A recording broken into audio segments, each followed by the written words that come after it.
Psychic Cynthia here, and welcome. I'm also known as Cynthia Killian, and I want to welcome you to today's video, in which I would ask you a question, dear one.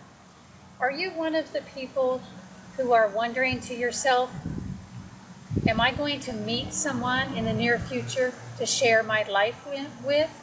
As in, are you wondering about romance, and if you're going to meet someone, is that an interest of yours?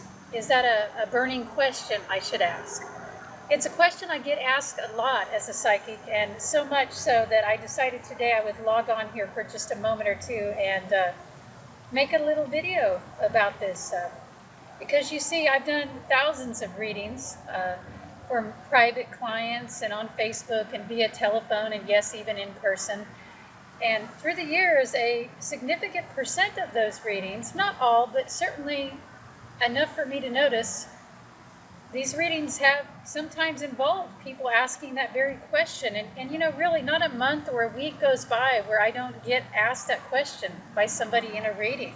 And I've learned a lot by doing those readings, because I will hear the spirits answer all these different people who are asking essentially the same question. And I just wanted to pass on a little bit of that knowledge that I've gained from the spirit realm by doing these readings. And that is in regards to the question of, am I going to meet someone to share my life with, to share my love in life with? And of course, each situation is different. Every single person is unique. And so the details will always look different depending on where you're at in life, whether you just got out of a relationship, or maybe you've never been in a serious relationship, or maybe you've been in a lot of serious relationships. So that will add another layer and maybe change it a little for you.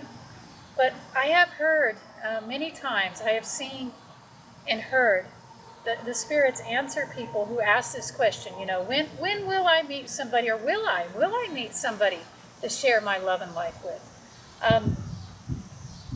You know, often the spirits will counsel that person and let them know that if they want to meet somebody, then they need to, A, put themselves out there to meet somebody. And I know that might sound obvious to some of you, but in fact, a lot of the time when a person asks me that question, they're not putting themselves out there at all. They're not dating. They're not even flirting. Okay? I mean, flirting, that is a key. If you want to meet somebody romantically, you need to know how to do that a little. And listen, I'm no expert on that.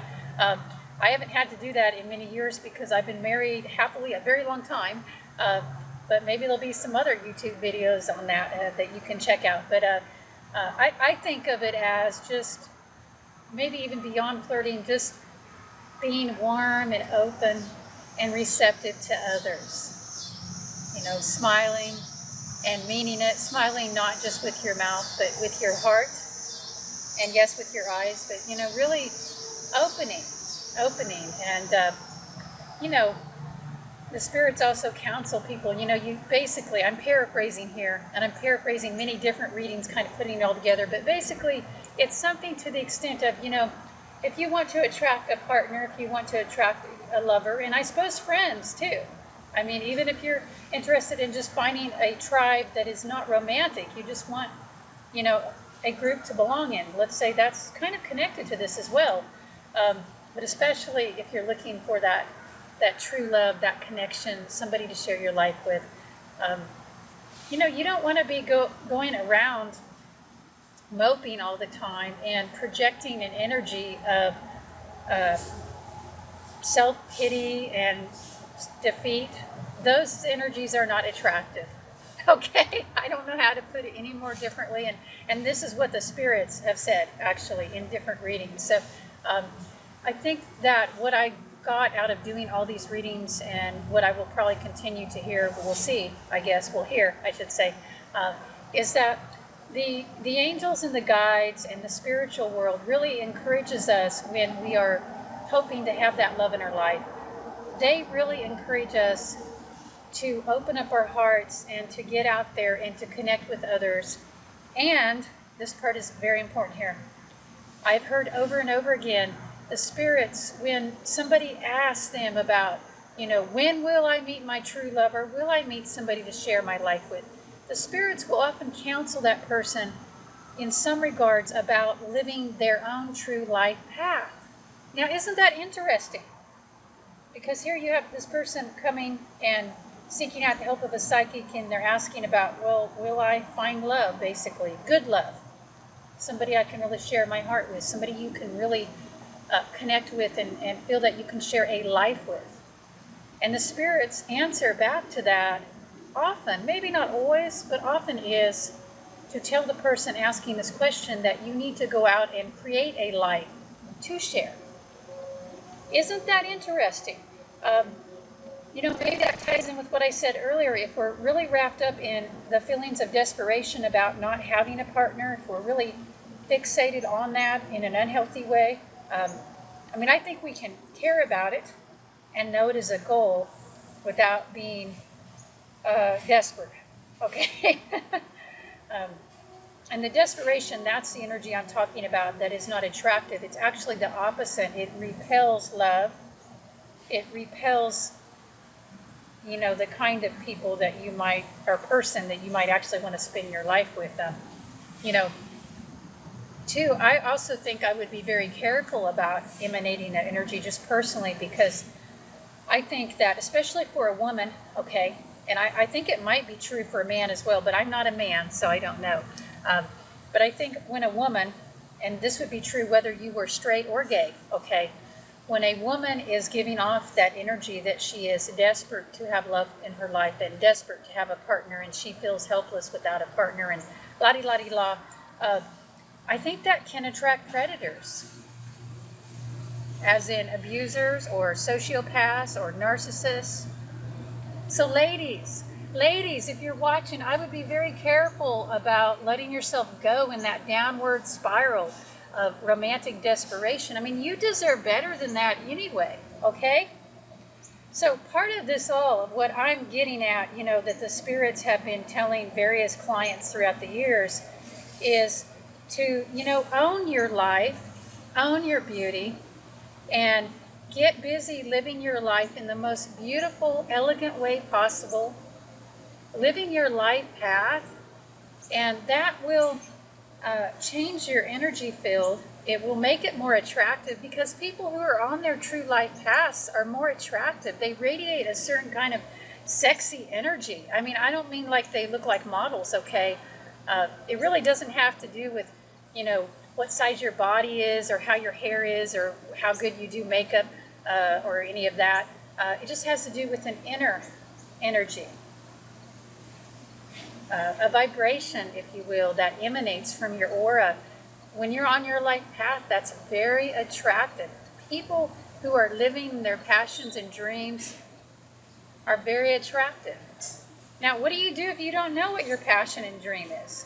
Well, that's probably a whole nother video series. But for now, what I would say in regards to this issue that we're really talking about, which is sort of amping up your vibrations to help you do better in the love area, okay?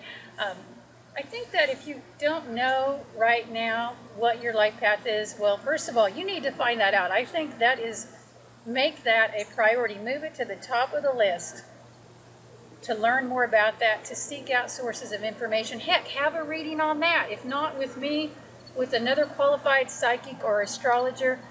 And by the way, I really do recommend astrology as a path to learn more about your life path. Although you could also just have a psychic reading, or both. But those are really good ways to get some information about that. And then also, of course, just trying different things. But in the meantime, while you are figuring it out, in terms of getting in that vibe, that you want to get in so you can attract that partner to share your life with, just live your life as passionately as you can. That's it right there. If you live passionately, if you live enthusiastically, if you bring purpose into your life. And listen, I don't care how dull or ordinary or what, you think your life is drab or it's not important. trust me, in some way it is important. It will be important if you bring this energy I'm talking about to it. You know, you could be sweeping your floors. Two different people could be sweeping the floors. Heck, maybe even clean houses for a living. I don't know, but I don't clean houses for a living, but I do clean my own house. And, you know, you might think that's not very glamorous, right? We all, you know, kind of have this association with that. It's not very glamorous, I think, but it could be. You could bring your own glamour, your own romance into that. You could listen to some upbeat music or put on some special cleaning clothes. I don't know. That's just a really small, and it may seem trivial example, but it's not, because even if you don't know what your purpose is, and you know you want to attract a partner to share your life with, if you will begin to live your life in every moment with this love of life, this passion, this energy, I guarantee you, you're going to start attracting people into your life who would be possibly good candidates to share your love, your heart, and your life with. So that's the bottom line right there. That's what I have learned from the spirits and also from my clients through doing their readings. And I thank you all for allowing me the honor of doing your readings. So, if you're asking yourself, will I find someone to share my love and life with, or when? Well, here's some tips that will help you. Hope you enjoyed this video, and if you did, please feel free to follow me on Facebook, and you can also subscribe to my Psychic Cynthia YouTube channel. Until next time, much love and bright blessings to you all.